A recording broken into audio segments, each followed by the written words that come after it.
Why did you hit me? One. Stop hitting me with your hair. I'm not. We're live, brother. Hello. I'm fixing. No, it's mine.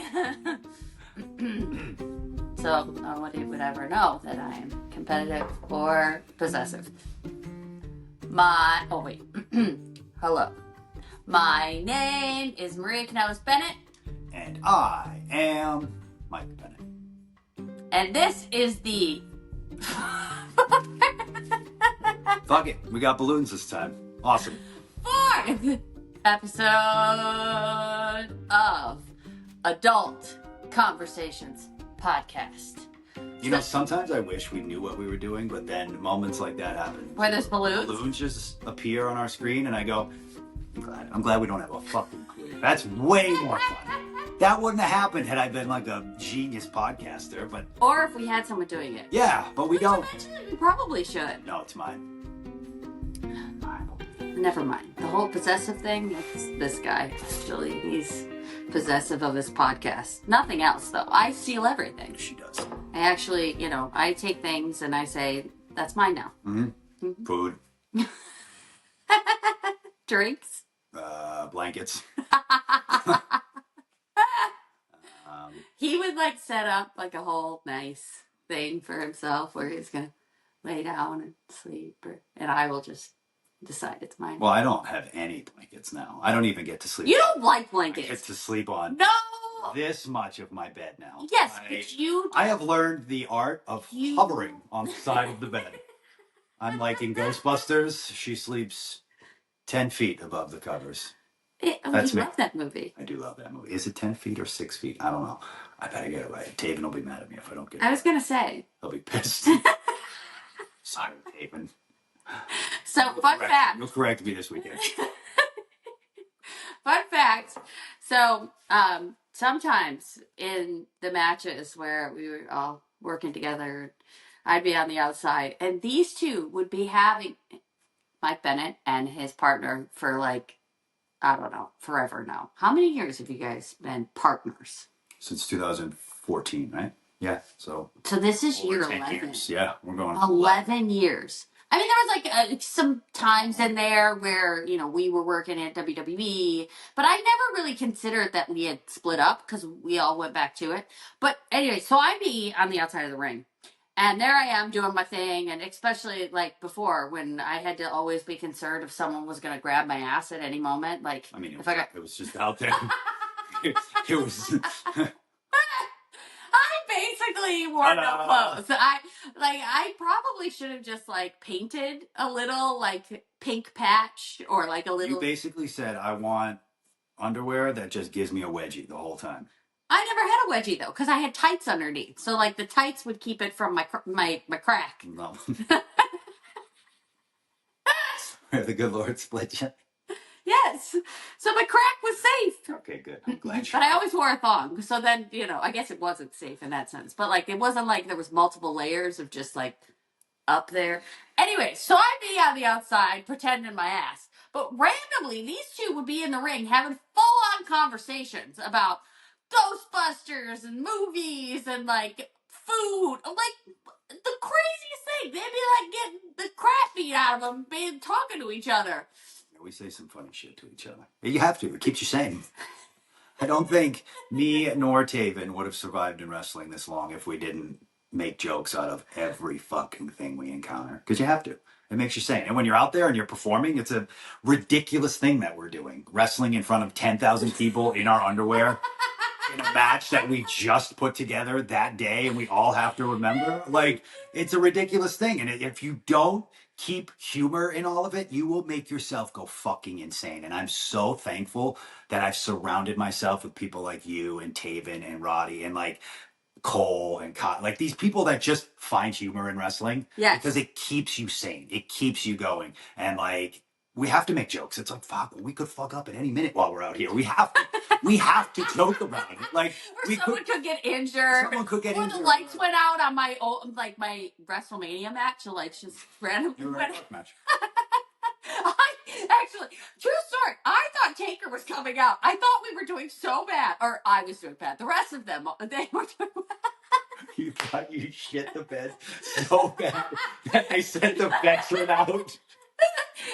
He even had to bring the show back, and it was just gonna be dong, dong. And I remember panicking. It's like, oh God, I'm gonna get receipts. I thought it was a triple. So and of course, it's not like we're just standing in the ring when the lights go out. No. So it was right after Playboy. It was a Playboy Mania match, and my partner had changed so many times. It was Ashley, and then it was Candace, and then it was back to Ashley. And so I was not exactly sure what was going to happen that day.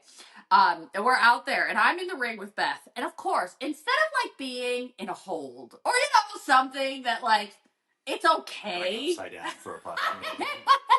So I'm holding the top rope with both hands. My legs are wrapped around Beth's head, and we're up there, and the lights go on, and I'm like, oh shit. And Beth goes, just keep going. The calm, like this woman, I would not, I had the best people to work with. If it was other people, I don't know if we could have made it through that time in wrestling, because a lot of times we didn't have enough time for the match, or like we just found out we were going to do it, or while we're out there everything is changing, so our time is getting shorter and shorter. They need more time for the main event, or someone else had gone too long, so we're just changing things on the fly. But Beth was an absolute pro. She goes, just keep going. And I was like, oh, okay. And as that happens, then there I go, Hurricanrana around. And like we just kept going, and Taker did not come out. Thank God. If you both would have panicked though, like if you both would have. Oh, but see, oh, shit. But it was amazing. Like Beth, literally the calmest ever. Just keep going, and we just kept going. Like she would look like she was beating the holy hell out of me, and she'd be like, okay, sweetheart, we're gonna go to this. And I'm like, oh, mommy, I love it. Like, it was like the strangest, best experience. Those girls took such good care of me. Beth and Melina and Jillian and Victoria, who should be in the Hall of Fame. I'm hoping she will be in the Hall of Fame soon. Those girls just like, they took care of us. And like, but you talk about laughing. And like literally, that's what got us through. The ridiculous of it. Like, why in my brain was Undertaker coming? Because what would you expect? You don't think the lights are gonna go out in a giant? No, and actually a transformer had blown, and so that's what had happened. Optimus Prime. No. Get you in. Transformers, robots in. I had to remember. If the lights went out, and Optimus Prime just leaned over the top of the stadium and was like, Maria, get out of the ring. I need you to save the world. Your WrestleMania moment can wait. Let's go. It's like the start of the ride. Yeah. It was a moment. I'll say that. I think like the humor of it for me brings the confidence and the ability to relax. Yeah. Like I think through the humor, I'm able to calm myself down while I'm out there. Like if something hurts, there's so many times I'll roll over the table and be like, that fucking killed. Holy shit, get in there. I can't breathe right now. Or like, oh my God, I need a minute. I think my leg's broken. It's fine. Okay. Like, but the humor of it makes me not panic and be like, oh my God, my leg's gone. I can't feel it. What's going on? Do you think we could tell the story of Jeff Hardy? Which one? You guys didn't catch him at all? Oh, that was the worst. I felt so bad. It's funny now. It was not funny at the moment. No, and I think I've apologized. Yeah. Yeah, so I think it was me and... It was Bobby. Lashley, right? We were doing one of those TNA... Wasn't Moose up there too? No, Moose wasn't. Okay. That was another one night only pay-per-view match that we had. But I think it was a one night only. And I wasn't out there. No. And I don't remember why I wasn't out there, but I wasn't out there. I think it was the matinee show, which was always a little rough too, because like nobody showed up to the 1 o'clock taping. Yeah, so you're just like out there bumping and everything can hear. I think it was a triple threat, me versus Jeff versus Bobby. And I think at one point me and Bobby spilled to the floor and Jeff was going to hit the Whisper of the Wind, Whisper in the Wind off the top rope onto me and Bobby on the floor. And when I just remember like when Jeff called it, he specifically was like, just make sure you're there to catch me. And I was like, well, even if I wasn't there to catch you, fucking Bobby's gonna catch 6 guys. Like, it's cool, we're good. And it had the part of the match happens, and Jeff goes up, and for some reason we just did not fucking catch him at all. Like, it was, and I pride myself on catching people. I don't know what happened, but Jeff just like I think both me and Bobby got like our arms out, and then he just hit. I just remember seeing it in the back and going, "Oh no!" I just remember like he hit, and I remember like we both kind of did like the fall, like, oh shit, we got to sell this. But then Jeff kind of like rolled under the ring, and I was like, fuck, I got to go see if he's okay. And I remember rolling under. I was like, Jeff, are you okay? And I just hear, and I'm like, oh shit, all right, Bobby, let's give him a minute, and then we'll go back to it. So bad. But like, if here's the thing. If you focused on that moment, I felt so bad though. But if you focus on that moment for the rest of your career, then forget it. Like, you would never be able to go back out there and do it again. Yeah. Like, there's so many times that things get screwed up, or you do something wrong, or something ridiculous. Hold on, I think I do need to add this part though, because he did get me back. No, he did. He did get me back. We had and I don't know if it was intentional or not, but I like to think it was like tit for tat. That was good. I didn't catch you, and then we did a singles match, and I think it was another one night only thing, and it was me versus Jeff in a singles, and he hit me with the swanton from the top while I was laying on the steps, and I'm pretty sure my colon shot out of my butthole at that point. I remember you saying you gotta change my pants. Jeff asking me if I was good, and I was like, I deserved it. I'm good. All good, baby. But that was a tough one too, because that was on the steps. So well, like, yeah, no shit. He couldn't land on the steps. No. Would have died. He needed to land right on you. He did. I deserved it. He did. I took it like a man. Yeah. Well, you know, there's been a lot of those type of moments where I was like, I was the one, I didn't know what I was doing a lot of the time. And so when things would happen and like I would screw them up and I would end up landing on my head, or I would end up, you know, taking the brunt of something, I'd be like, no, I'm good. I'm fine. I'm good to go. Because I was the one that was screwing it up. You don't like screwing up.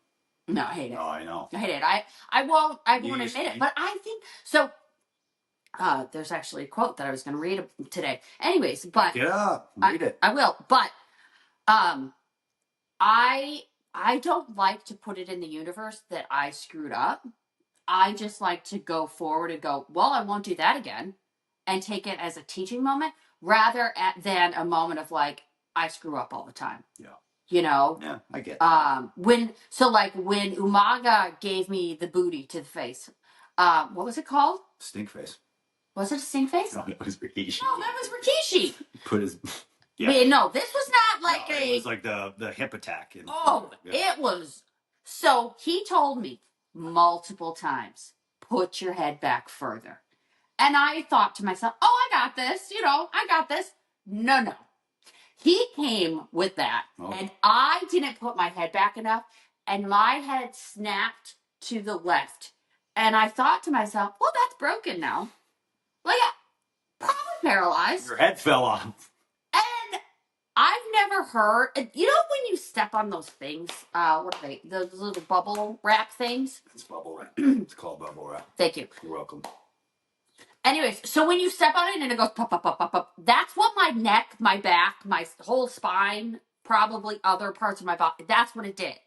And he comes over to me after he had done it to grab my hand and pull me to the middle. And he goes, you okay? And I go, I'm good. And I just remember, like, in my brain going, no, I'm not. Probably dead or paralyzed. Or sitting in the third row could hand me back my head. That would be greatly appreciated. I've never cracked like that in my life. That's not a souvenir. You can't take that. Bad. The chairs. It's really bad. Okay, hang on. Let me see. I don't even remember what it was for. No souvenir. Nope, not that one. Which one is it? They had crossed it and then I totally forgot. Nope, that's not it either. I know. I'm screwing it up. So I'm totally screwing it up right now. Nope, not that one. Hang on, I'm gonna find it. Nope, not that one. That's all right. Maybe.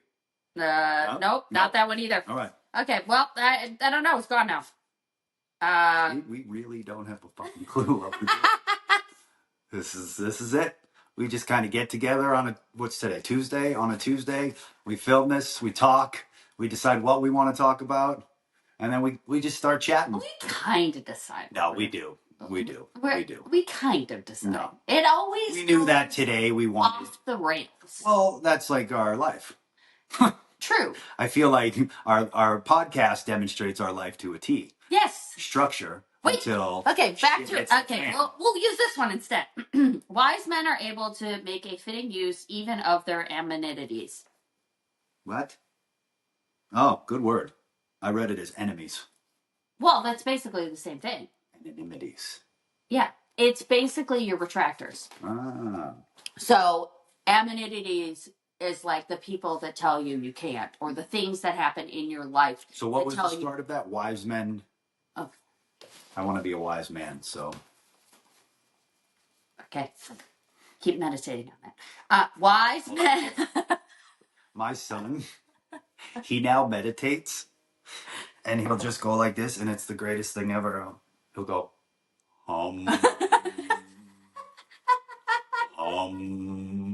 because Daddy, I'm meditating. Because they know Daddy meditates. Yeah, so they... If he didn't, he would be crazy. Well, you're always kind of hopping back and forth. Like, if there was a line, like, and you were... Pick up my hot step of murder. You would basically straddle it. And sometimes you'd be like on one leg on one side and be like, ooh, this is cool. Nah, let's go back to the crazy side. I'm sorry. In the last week, I literally said to him, I can't do this today. You wore cuckoo pants that day. I couldn't do it. I was done. I was like, you know what? Take your crazy and please go find sane Mike and then come back as a sane human being because I cannot today. Do you know how comfortable it is to sit directly on the fence? Like right in the middle. That's comfy. Most people like to sit there. No! Yeah, that's where I like to live my life. That is called... constant torture and pain right in the middle. Do you like to be hitting the balls too? No. We discussed your hatred of the bicycle. I am the master of the wiener punch. I don't like being punched in the wiener. That's my move. Do I have fuzz again, or is that just gray? No, honey. You're just an old man now. Okay. All right, back to the wise men. Not speaking of old.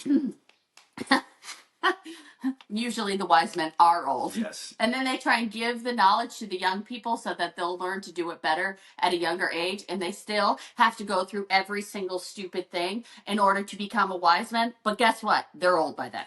Anyways, wise men. Hell is old as time. This is from Ryan Holiday's book, The Obstacle is the Way, which I love leaning into. All right, so here we go. Wise men are able to make a fitting use even of their amenities. Anonymities. Thank you. Anonymities. Yeah. Okay, cool. I like that. Good stuff. Well, I always think, like, sometimes when things have gone very, very wrong, that is when, like, the best knowledge comes out of it. Yeah. Like, I used to think, oh, poor me, this happened in wrestling, and, that sucks, and it should just be given to me, and something better should have happened, because I am me. I sit on the throne of me happiness, and it should just come. Like, bring me all the good times. And that's not true. No. It's actually all the shit that gives you the good times. So I like this one too. Believe it or not, this is the hard way. That's why it works. Remember, sometimes the longest way around is the shortest way home. Yes, I like that. Oh. Yeah.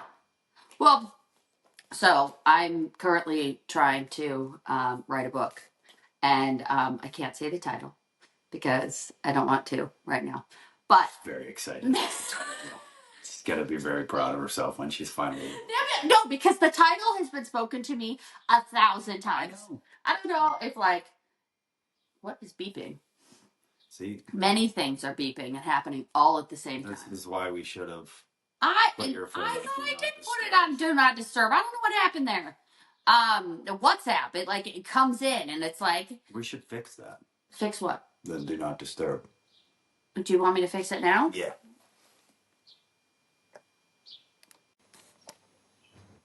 I think I fixed it. I think. Looks good. Is it crooked? No. It was like when you're looking in like a peephole. You know that scene from Cable Guy? Where he's like looking. Cable Guy! I hate that movie. Thumbs up. No. No, that's wrong. That's wrong, AI. That's wrong. Cable Guy is amazing. Thumbs up. I don't understand why the thumbs ups happen. You hate the thumbs up? I hate it when it gives a thumbs up to the Cable Guy being a bad movie. It's a bad one movie. of the world's greatest movies. But he did a thumbs up on your side, so maybe it was thumbs upping the Cable Guy. You're right, Mike. You're right. It is great. Don't listen to her. Probably. So I think we're fixed. I think we got on the Do Not Disturb. I think we're. Told you, we don't know what we're doing. No. Thanks for bearing with us. We're gonna have one of those things pop up, like technical difficulties. After these messages, we should just have it randomly on our life. Yeah, I'm in the process of figuring out to write a book and how to do it and all this stuff, and it's weird. Like as you are like starting to talk about what you want a book to be about and how you want to go about it, and that all these realizations come up in your mind of like, oh, that's why that horrible thing happened to me. That's why I got fired at this point. That's why I ended up with a tumor, or like all these things that happen. It's for a purpose and a reason, and but you don't get to know. It's like the Wiseman thing. You don't get to know until later, until you need that information. The lesson reveals itself to you. But I am going to say one thing about that. I was listening to Joe Rogan podcasts like multiple times about consciousness, and Thomas Campbell was on. And while I was thinking about it, I was like, but what if in this like cloud of consciousness, if we're all in this cloud of consciousness, what if, oh, there goes my stomach. What if your stomach starts yelling at us again? What if everything has happened and that will happen is all at the same time? Mm-hmm. So, are you not okay with this? No, hold on. Listen, I was clearly under the impression today that we were talking about wrestling on this podcast, and then you dropped this shit on me. I did not get enough sleep to try to comprehend what the fuck you just said. So please take me back to muscly people hitting themselves in the head with chairs. So here's and sometimes not muscly people, all shapes and sizes. So what's funny when you say that it's a ridiculous job and that you go and that's what you wear. So Freddie one time says Freddie loves to wear just a t-shirt and underwear in bed. That's what she does. She is 6 years old. That's fine if that's what she wants to do. Barbara loves sleeping with her shirt off every night. Great. Pops the top. So one time, we're telling Freddie, you need to wear pants in order to go to school. And she goes, well, Daddy wears just this to work. Daddy doesn't wear pants to work. And I went, fuck. She's right. I don't wear pants to work. How do I get around this? It's a crazy thing to try and like separate like what is appropriate, because we have children at this age, like that are 6, soon to be 7 and 5, and then our jobs, which is completely inappropriate most of the time. But for some reason, it is totally acceptable for you to go work in your underwear with boots and knee pads on. And that looks okay because we're conditioned to believe that is what a professional wrestler looks like. Yep. There are action figures of them wearing their underwear and their boots and their knee pads. But as soon as you take off the boots and the knee pads, then you now look like just a person in their undies. Right. That's we were talking about how my favorite thing to do was like if I have a pre-tape I need to do, but it's just shot waist up, Mm-hmm. and so they won't see my boots or anything. Is Yeah. I just put your gear on, which is just your underwear, and then just throw on shoes, and you're just walking around the back. It's like, this is not a normal job. But No. the crazy thing is, it's not a normal job. But whenever I take Freddie out or Carver out, it's like all people want to talk about, which is so flattering to me. But it's so funny to see like a job that is not like a normal job. And some people might say not an appropriate job to have kids with. But like, it's all people want to talk about, and I love it. Like, I don't mean that as a negative. I mean that like it's flattering, and it's really, really cool that people give a fuck, that they want to like dive into what I do for a living. And I guess if I was on the, on the other side, I'd probably be like, oh shit, that's an interesting job too. But it's just an interesting contrast where half the time you're like, well, fuck, am I doing the right thing doing this job? And not only is it appropriate, but like it requires a lot of being gone. So is this really what's right? But then like, I don't know, like when I talk about it and I see Freddie and Carver light up about, or the way they talk about like what I do, it makes it like, it's like, oh, this is, because at the end of the day, I feel like I'm showing them that's your goal, that's your dream, go after it, regardless of what people say. Plus, everything is wrestling. Like I truly believe that everything is professional wrestling. Like it just. I think Tommy Dreamer says that, doesn't he? Life is wrestling. Life is wrestling. Yeah, life is wrestling, or wrestling is life. But it really is. Like the lessons that we learn from wrestling are just um, such good lessons. I mean, just traveling the country, like sometimes you hear whatever on the news, but you hear it on the news and then you travel and it's very different. And like without wrestling and without the fact that we did this job, we never would have gotten that education of like what's really going on in different, what it really looks like in different parts of the country. Like, we've spent a lot of time in San Francisco, and like, so we know that the homeless population keeps going up and up and up. I lived in Los Angeles, and you see, the homeless population in Los Angeles, and like the businesses and the places that are going out of business, and like the streets, and like the things that aren't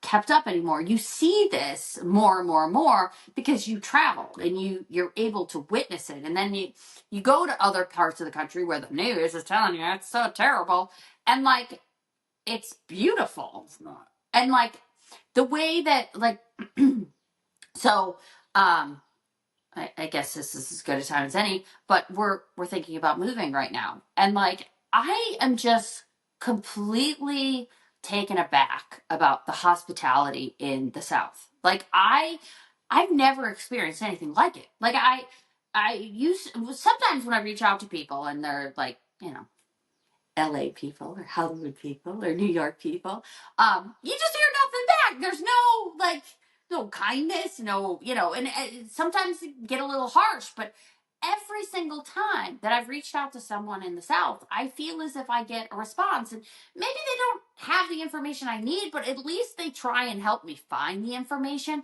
And I find that so just heartwarming. And like, the world is what it is right now, but you find these pockets, and like these people that are just, the how courteous they are and how welcoming, and it really, if I wasn't traveling, I wouldn't have ever seen it. I wouldn't have known that actually existed in the world. Well, that's always my answer when people ask me like, what's the best part of traveling? And I say the people. Yeah. Like there's pieces of shit out there, and there's going to be people, and there's egotistical people, but I find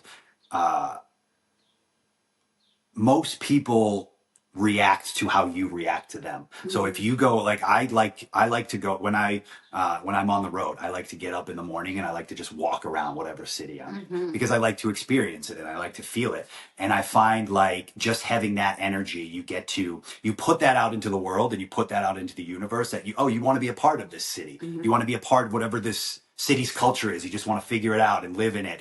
Like, you know, and even walking around like Scranton, Pennsylvania, trying to find the different office spots, but then really like wanting to see like the industrial side of it and stopping by like, this old looked like a mine shaft, and like just wanting to feel what these people feel. And I think if you show up to people that way, most people are going to be receptive back. Mm-hmm. And I feel like that's what I've noticed being on the road so much is like, if you show up to people the way you want them to show up to you, they'll respond in that. Mm-hmm. But traveling sucks. And so many of us it's hard, like it's tiring. And so many of us get to the town and we're like, you know, like, fuck this person, you know, this rental car lady should know what I want, or this. And and I get it. And you want your hotel room to be ready. But sometimes you have to show up the way you want people to show up to you. Mm-hmm. And I feel like, especially these past 2 years, that has taught me when I was on the road. Crazy. And it taught me so much. Like, I was a single lady. I felt like I was just, you know, yeah, all by myself. Don't wanna be. Are you still singing? All by myself Anymore. Okay. That was real good. Thank you. Yeah. Thank you. You weren't by yourself ever. You were with the kids all the time. I was, but like you had no human. You had no adult human. Adult. Yes, I had a lot of. I had none of this. Mm-hmm. This is why we're doing it, so we can actually do it. Yeah, and now we're doing it. We're doing it and doing it well. And we're talking about lessons that wrestling has taught us. Do you have any other lessons? I wrote some down. Okay, what do you got? Let's hear. I got a few of them. Okay. So this was the first one that popped in my head because I feel like I've been doing this a lot lately, and it's just appreciate the moments you're in while you're in them. Because I spent a lot of the early part of my career wanting something more, always chasing something bigger. Like, this isn't good enough. This is just leading to the next thing. And this isn't good enough. This is just leading to the next thing. And then when you get to the next thing and you realize it's not as great as you thought it was going to be, you realize that it's always just about the moments that you're in and how much you make of those moments. And I would, you know, after I left Ring of Honor the first time, after like 5 years of being gone, I would look back and be like, wow, I really should have appreciated those moments of going to Japan more, being around Taven and Adam, and being around that entire crew, like Delirious and just the Briscoes, and just like, wow, that was a special moment. And I don't know, like, it's really hard to see those special moments while you're in them, but I feel like the first step is just saying to yourself, I'm going to take a step back. Instead of putting the pressure on of like, this moment has to be perfect so it can lead to this and then lead to this and then lead to that. It's like, no, this moment is good. And I'm going to sit here and just be like, all right, like, yeah, this is fun. This is okay. And I think wrestling's really, it's taught me that in the sense that, like, as my career keeps going, I'm often just looking back and being like, yeah, it's really not what's next. It's really what's now. And it really helped me out a lot. Yeah.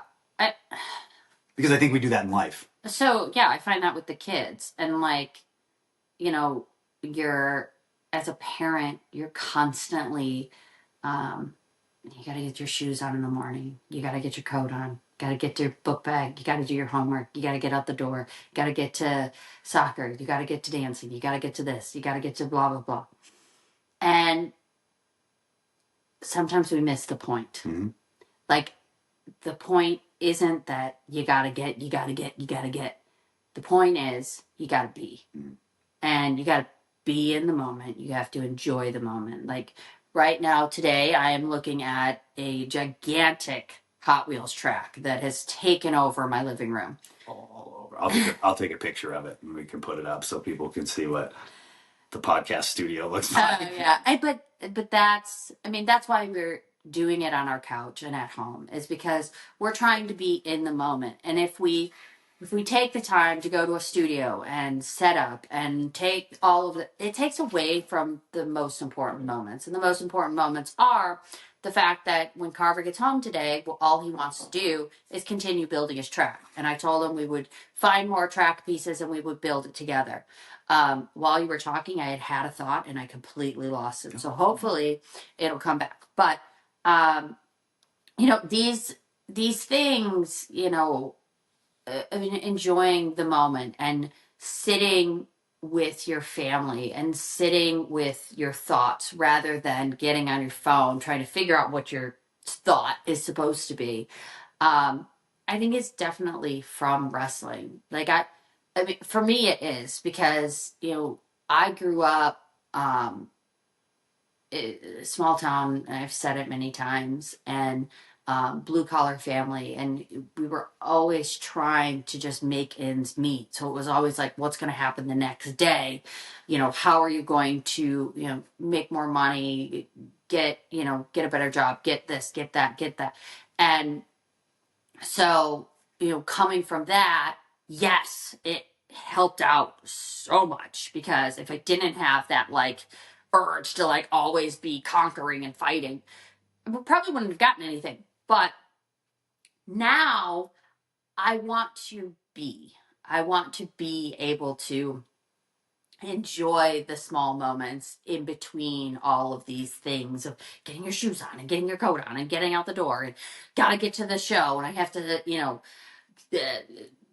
do this on the show tonight and I have to, get to the next person in line that I need to sign for so I can make more money and all this stuff. And it's like, I don't want to be that. Like if someone comes up and they want to have a conversation about wrestling, like I want to have that conversation about wrestling. I don't want to be worried so much about like, oh, I got to sell another autograph or another picture or whatever it is. And like, I just I don't want to do that. I don't want to be racing towards death because that's basically what you're doing. You're just racing to find the end. And it's like, I don't want to do it. I want to spend the time and talk to whoever in line about, a match that I don't even remember that I have. And because when they tell me about this match that I don't even remember, it jars something in my memory. And then I can have those visuals in my mind of like, okay, what was that day like building up to that match? What was that?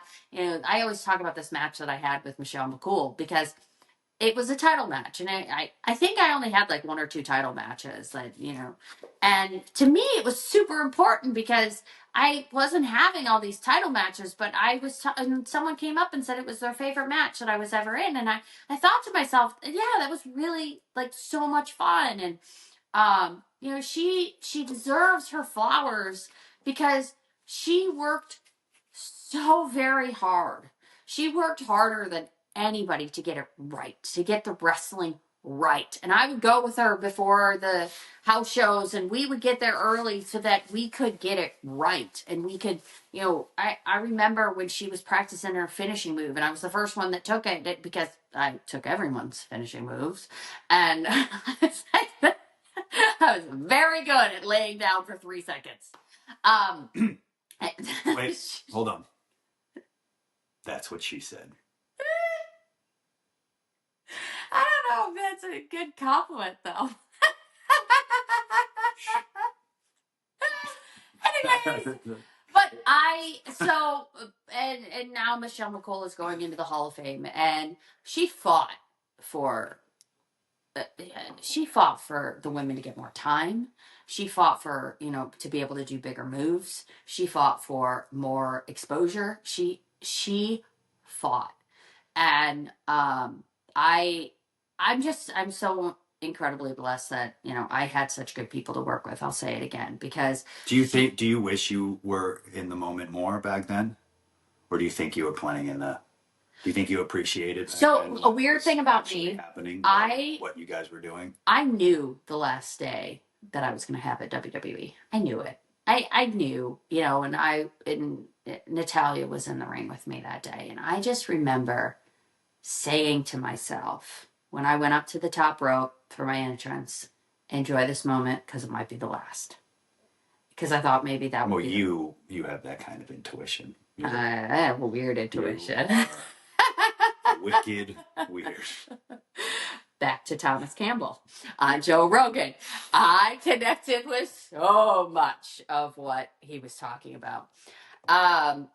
It's a fantastic episode. It talks about intuition and really just diving into your consciousness and being able to communicate with yourself.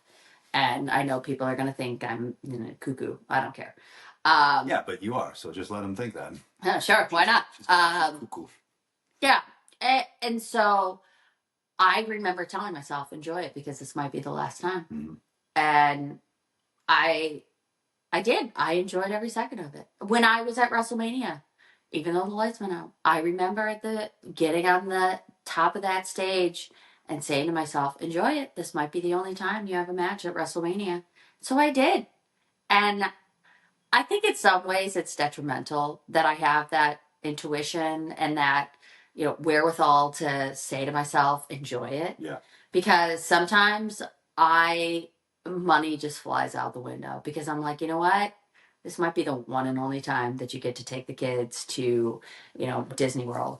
This might be the one and only time that you get to, go to the Children's Museum in Chicago. And money is a tool and I use it as such. And I should probably save it. I should probably do these things. And I don't because I always have that thought in my mind of this might be the last time that you get to do X, Y, and Z. And maybe, this goes back to me writing a book and I'm going to talk about it more in the book. Maybe it's from my childhood and my dad always saying like, you need to just enjoy your life. Mm-hmm. Like, yes, bills are going to come. Yes. You got a house payment, you got a car payment, you got all this shit. But those banks don't care about you. They don't care. The government, they don't care. I mean, they pretend to sometimes. But as a whole, most of the government, they're too busy working on the bigger issues than to care about what is Maria Kanellis doing with her children this weekend while she's trying to create a memory with her kids. And, I had that. I have that in the back of my mind a lot of times. I feel like, and for us as a couple, like we've experienced that a lot over the last 4 or 5 years. Yeah. Like it's been so like up and down with our careers and our lives where it's like we're working, we're fired, we're working, we're fired. You're in a pandemic, you can't work. Now you're hired again. Now you're fired. Now you're hired. And it's just like you learn to it's like none of this is fucking guaranteed. No. None of it's guaranteed. And you just need to make the most of your life while you're in it. I think it all comes back to it. Just appreciate the moments while you're in them because nothing's guaranteed. Like who the fuck thought the pandemic was going to shut down the entire world and we would lose. Thank God for wrestling in the sense that and we were just discussing this. Like, so when we moved to my hometown, when we moved back here to Illinois, I was pregnant. We had just started with WWE. You were just starting on the road. You just came out the fact that you had a addiction. And I like to do it all at once. Thank you. We're doing that right now, too, by the way. I like to do it. We do it all at once. Can it be a that's what she said? Nah, I mean, maybe, but I still like to do it all at once. I like to really put that pressure on you. That's great. That's very long podcast that day. But anyways, so there's my stomach. Your stomach's mad that I made that joke. I was like, fuck you, dude. It's fucking lame now. Shut up. So thank God. I mean, at the time, this is another thing. Like, I think with wrestling, I have had to learn that the bad shit is actually the good shit. Like, the bad stuff, we were in wrestling. I was pulled from the road because I was pregnant. And so you were on the road full time, having to figure out your recovery, all this stuff.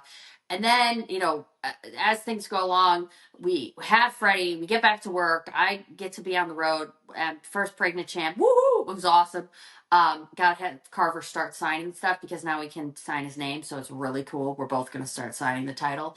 But then we lose our jobs. But thank God for wrestling because we had those 3 months and we saved every single penny of those 3 months. Well, we had to. We would have been completely fucked. We would have lost everything. We would have lost everything. But thank God that we had those 3 months of pay, where you're restricted, not go anywhere. Because there was nowhere to work anywhere. Anyways, so we saved every single dime of those 3 months that got us through a year working again. And until we were working consistently again. And like I think that's such a good lesson is like, at the time we were so angry, but if it wasn't for, WWE at that time and the way that they had their contract structured, we would have been screwed during the pandemic. And like it just makes me look at every single thing that happens to me and go, okay, but what's the lesson? What can I learn out of that? And where did this take me next? And where it took me, and getting released from WWE took me to Ring of Honor, to giving me I think one of the most important years of my career, and that was running the women's division. So like, it's definitely the most fulfilling for you. Oh yeah, it was. It was definitely the most fulfilling of my. No, but I think so many times. I mean, I think that's another great lesson in wrestling is so many times you look back and you realize like the shit thing that happened actually pushed you into a better position. Yeah. Like I was so angry when I got fired from WWE. And then all of a sudden you realize like, well, that firing gave you this passion to go back to the indies to prove that you were more than what they used to showcase you as, and to prove that you're a better wrestler and that what people said to you wasn't true. And it also made me fall in love with Japanese wrestling, and it kind of coincided with not appreciating Japanese wrestling at the time and now really fucking appreciating and loving that style, because really like connecting the strong style with what I was going through in life. Like life is really fucking difficult, but if you push through the pain, you will fucking win. And that's how I always looked at strong style, was like, we're going to keep hitting each other and we're going to have to fucking push through this. And whoever's the fucking toughest and whoever's not going to back down, whoever can take the most punches is going to fucking win. And like... So basically our life is strong style wrestling. Literally that's like... I came up with my slogan, which I'm sure everyone hates, but Boston Strong Style was literally how I wanted to live life. Was like, okay, I already know life's going to hit me, so I'm going to let it. And now life's going to let me hit it back, and last man fucking standing. Yeah. And getting fired led me to that. And it's like, it sounds so dumb. And I know, but it's like, it's been my life motto ever since I got fired. Like literally live life like strong style. Like, you're going to get hit, let them fucking hit you. And then you got to hit back harder. And the first one to drop fucking wins or loses. But like, that's...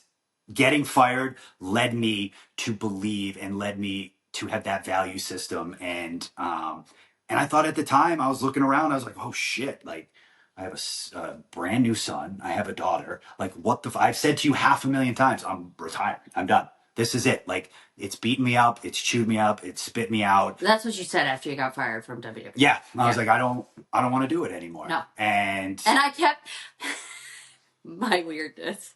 I kept saying, I don't. You don't want to give it up. No. You're not done. You're not done. And then it was exciting because I started to like, I don't know what led me in the direction of really leaning into, I know exactly what it was. I saw a clip online of Samoa Joe versus Kobashi and their match in Ring of Honor. And I just remember watching it. And like when I was coming up in wrestling, so many of the guys I surrounded myself with used to shit on that match. Like it wasn't the right way to wrestle and they're no selling shit. And then I remember watching it with just being like, well, everything I believed about wrestling is fucking wrong. Like I thought if I did it one way, I would be a fucking star and I'm not. So it's all fucking wrong. So you know what? What these fuckers said about this Samoa Joe and Kobashi match is probably fucking wrong. And I remember watching it and just going, they were fucking wrong.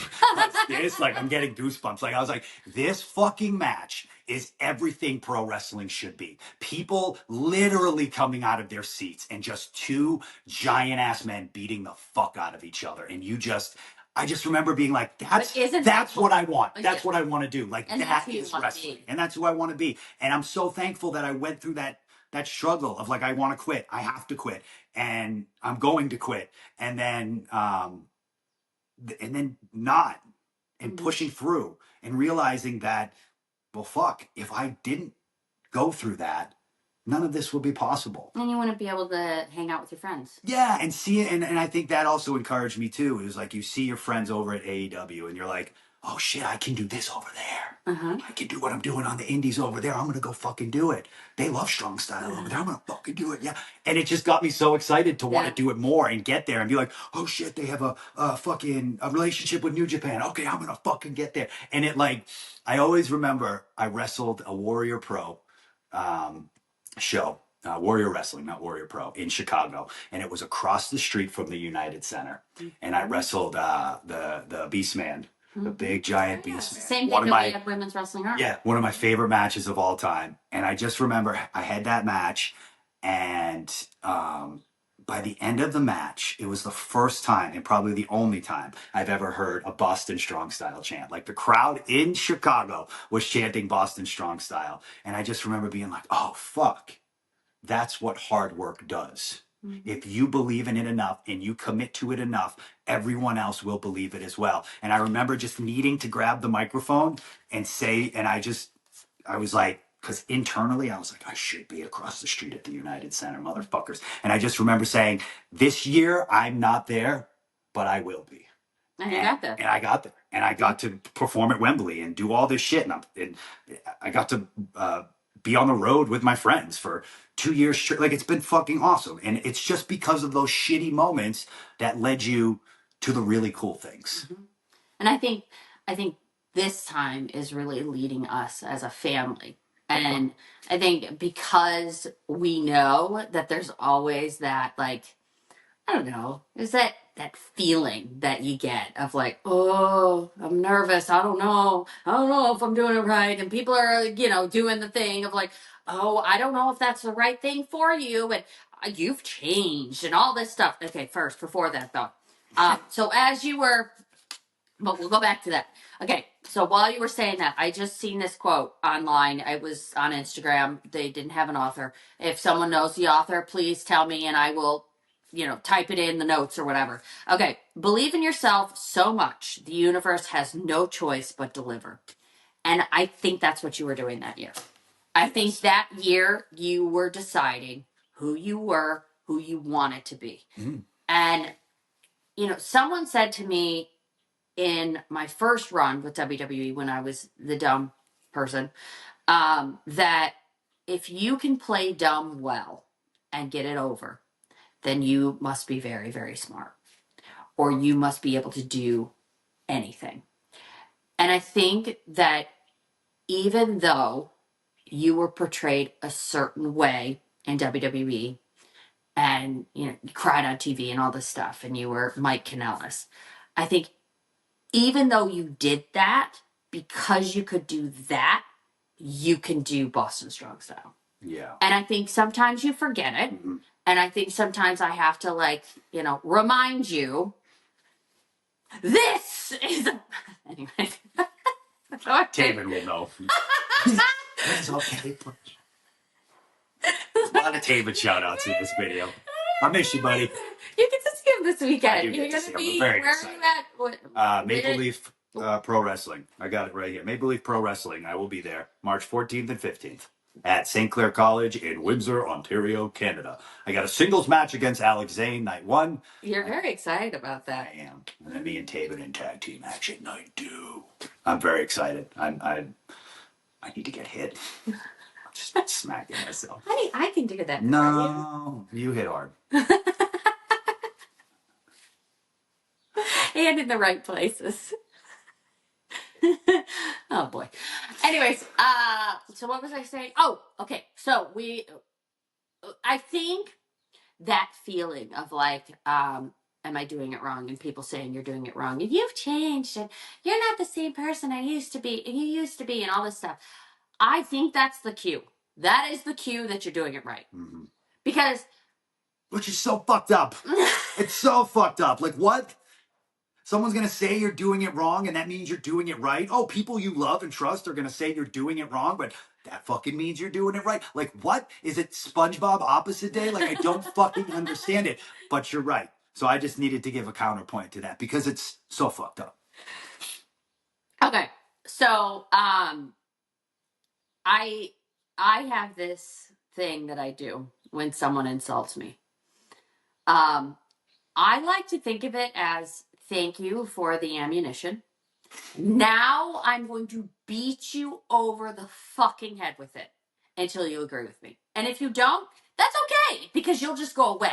Because You'll go into the ground. Yeah, I used to be gone, and you know, like the Simpsons, where he just like disappears in the bushes, yeah. Yeah, that was good. No, in my face. That is what I think happens. So like I love it. I love it. Like the insults online, you know, you going, huh? They do.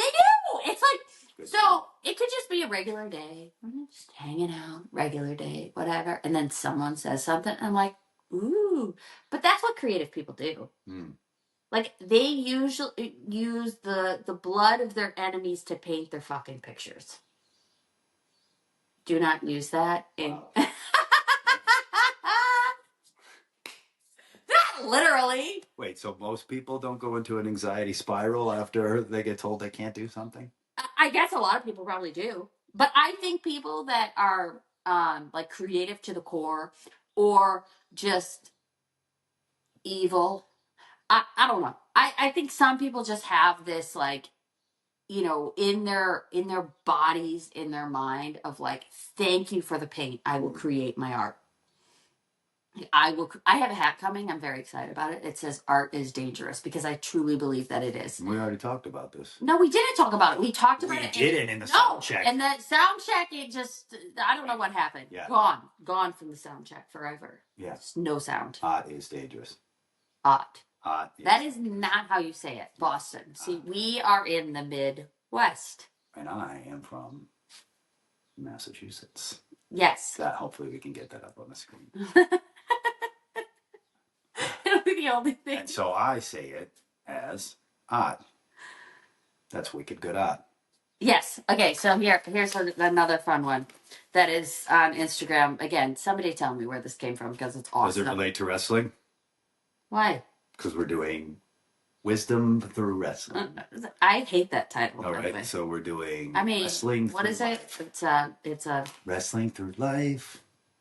That's the song that you wanted to use on this. I think if you sing too many bars of it, then they actually will like restrict this video. So please do not. They'll come to my door and pull me out. Okay, if sleeping. Yes, it does involve wrestling because people always ask me, do you feel bad because you said this, or do you wish you would have? I don't regret things.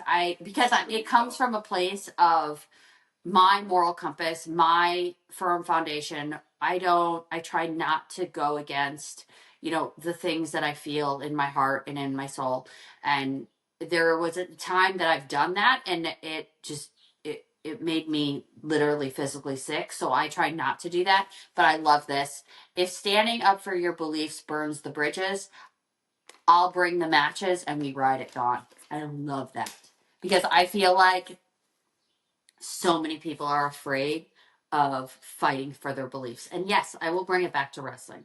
I think that's what you did that year in wrestling. I think in that year, after you were fired, you stood up for yourself and you stood up for your beliefs and you were able to tap into something you have never tapped in before, but you always knew was there because if it wasn't there and if you didn't truly believe in it, you would have given up on this dream a long time ago. Yes, but I always felt like I was an empty vessel in wrestling. I think the fans could tell that. Like I was an empty vessel just being like, oh, show me which way I need to go so I can be successful. You need to do it this way. Oh, okay, I'll go this way. That way looks promising. I'll head that direction. I have no brain or anything in my body. I am an empty vessel. And I feel like once you get to the point where you're like, well, fuck, no, I don't want to be an empty vessel anymore. It didn't help. It didn't lead me anywhere. It just led me to more emptiness. Mm-hmm. I think, like, I don't know. That's when I finally decided, oh shit, this is the kind of wrestling I wanted. This is the kind of wrestling I want to do. What are some matches you want to have? I would love to hear this. Matches? Yeah, like right who now. Do you want to face? Oh, I more than anything in the entire world, there's two people. Well, so I want to for singles. It's Eddie Kingston and fuck did I just have in my and Cope Adam Copeland. That's I know why it left your brain because you're like, that's not his name that's not anymore. his name. I need to call him something. Yeah, him. And then tag team. Fuck, what haven't we done? I think what I would love to do is get back in the ring with the Young Bucks.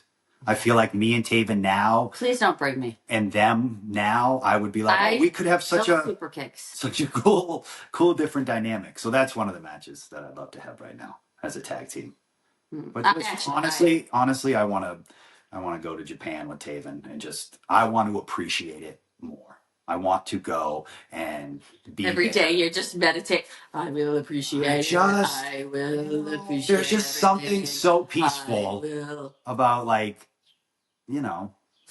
spending the twilight of your career in Japan and just I don't know, just being an American lost in Tokyo and figuring it out. Lost in translation. Hopefully not. I want to do it, and that's.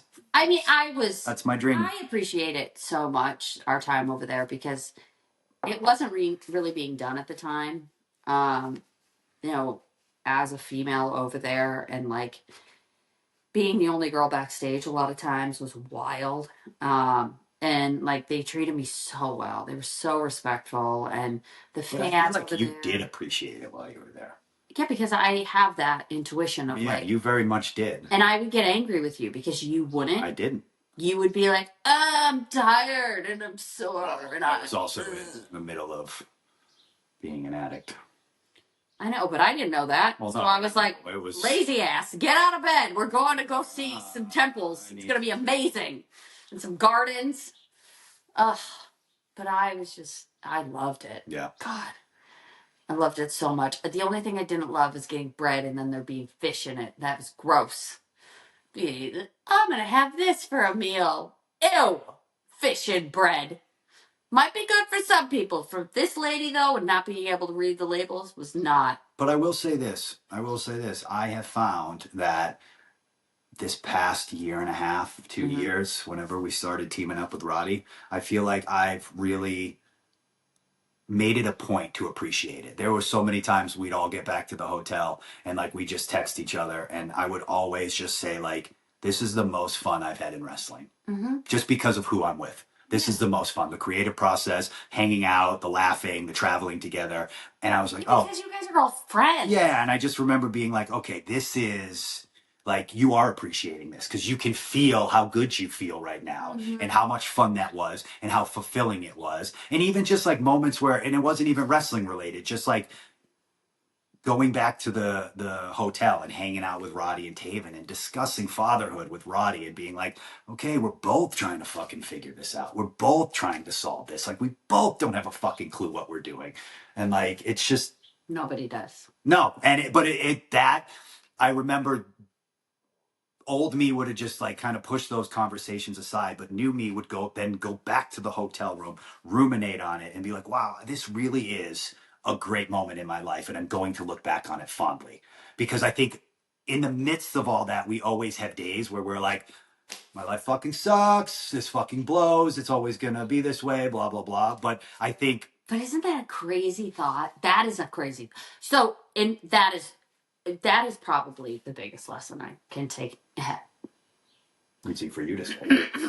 One of the biggest lessons I have received from wrestling is it's a wheel. Yes. It is a wheel, and it goes round, and I'll never forget who told me that originally. It was Natalia, and, And that sometimes you're here. Mhm. Sometimes you're here. And it's a season, and you just keep going round and round and round. But if you do not get off is it a Ferris wheel? Ferris wheel, yeah. If you don't get off the Ferris wheel, guess what? You get another opportunity. And then it's up to you. You have to be ready. If you're not ready, or you're too bitter or angry, which I've been in the past, is bitter and angry, and I couldn't see the forest from the trees, and I'm just so thankful that, like, now I can. I'm old now. You are not old. But I feel as if now I can see, the difference. And like a lot of people, they want me to get fired up and say stuff and do, but I'm like, I'm just in a different place now. Like I can see the forest from the trees. I know that the wheel keeps turning, and if I jump off, then there is an opportunity to jump back on. And if you jump back on, there will be another opportunity to find success. And if there's always going to be room in wrestling for every single type. This is another thing. I grew up in a small town, so there weren't a whole lot of different types of people. But through wrestling, I've met so many different types of individuals that, like, I have such an appreciation for humanity and where people come from, and, like, what their story is, and like what their culture is, what where they came from, what their belief systems are. You work with all these people, and you grow an appreciation for the people that you're around all the time. And, like, there's always space in wrestling because it's good versus evil. It's one of the simplest stories in the world. And when we focus on that, the opportunities are endless. Wrestling started because way back when the circus would come to town. And the circus would come to town, and there'd always be like this, big giant guy that would, face a local, or that would face the foreman of the, whatever the workforce was there. And the little guy, the worker, the blue collar guy, would defeat the big guy. And that was amazing because we can all feel that. We can all feel the power of good versus evil. We can all feel the power of fighting against the man, and so wrestling, like, there's space for everyone. The wheel keeps on turning, and I feel like that has taught me it in life as well. Like, everything is a season. Like, right now we are in a season of change. And you called it a hurricane, but I called it a wave, because to me, I feel it as a wave. I feel it as long as I don't turn around, as long as I don't go, hey, what's back there? Or what am I missing out on? I feel good. I feel like, okay, we are riding the wave, and eventually this wave will take me to shore. But if I turn around, I'm going to drown. And I know it. I'll fall off the wave, but you're going to start drowning. You're going to start, gasping for air. And then you're going to realize that you have to just submit to, there are powers that are greater than you. And as long as you submit to this fact, and what is the word? It's an S word. Not sacrifice. What is it called? Damn it! I sound like I was having sex there for a moment. That's not how I sound, is it? No. Okay. Anyways. You were constipated. I don't get constipated. I don't poop, and my feet don't stink. Good.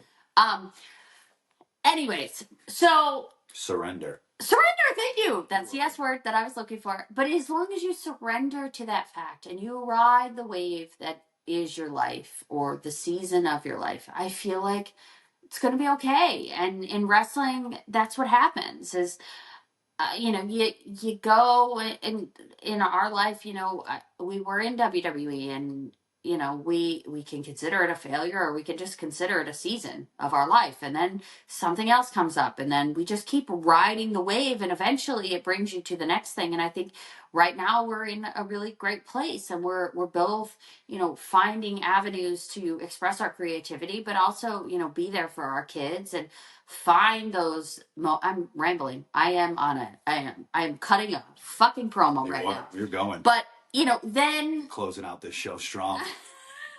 Preach. Preach, sister, preach.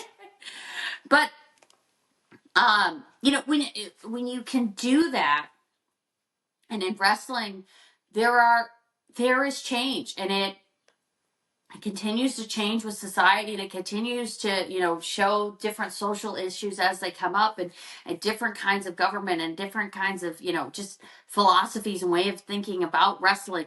Like, all these things happen, and they're going to continue to happen. But as long as you don't throw your hands up in the air and go, shit, it's over. And even if you fuck up, guess what? You can jump back on the wave and hopefully find a new spot to be. It's really, wrestling is life.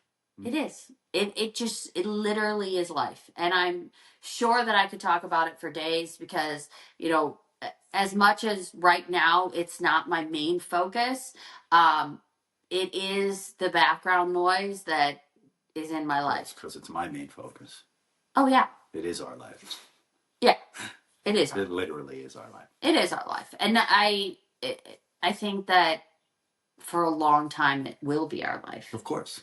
And I don't think that changes. And I always say this to you, and I know you can agree or not agree or whatever, but I think that your best moments in wrestling are to come.